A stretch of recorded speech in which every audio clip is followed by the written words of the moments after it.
Today I am going to read The Elves and the Shoemaker.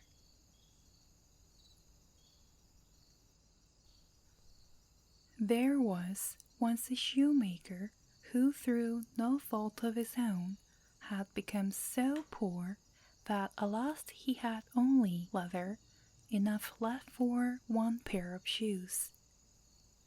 At evening he cut out the shoes, which he intended to begin upon the next morning. And since he had a good conscience, he lay down quietly, said his prayers, and fell asleep. In the morning, when he had prayed, as usual, and was preparing to sit down to work, he found a pair of shoes standing finished on his table. He was amazed and could not understand it in the least.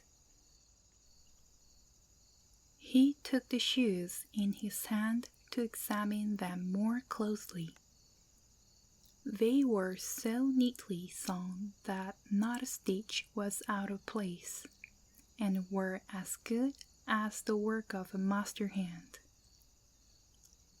Soon after, a purchaser came in, and as he was much pleased with the shoes, he paid more than the ordinary price for them, so that the shoemaker was able to buy leather for 2 pairs with the money. He cut them out in the evening, and next day, with fresh courage, was about to go to work. But he had no need to. When he got up, the shoes were finished, and buyers were not lacking. These gave him so much money that he was able to buy leather for 4 pair of shoes. Early next morning, he found the 4 pairs finished, and so it went on. What he cut out at evening was finished in the next morning, so that he was soon again in comfortable circumstances, and became a well-to-do man.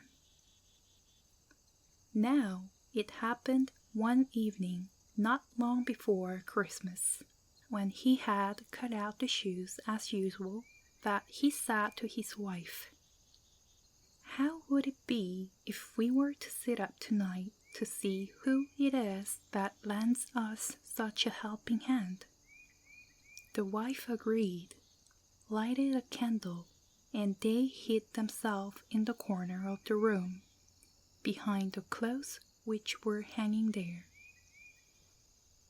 At midnight came 2 little naked men who sat down at the shoemaker's table, took up the cut-out work, and began with their tiny fingers to stitch, sew, and hammer so neatly and quickly that the shoemaker could not believe his eyes.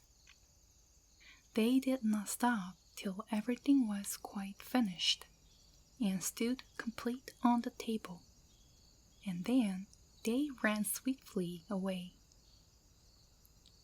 The next day, the wife said, "The little men have made us rich, and we ought to show our gratitude. They run about with nothing on, and most freeze with cold.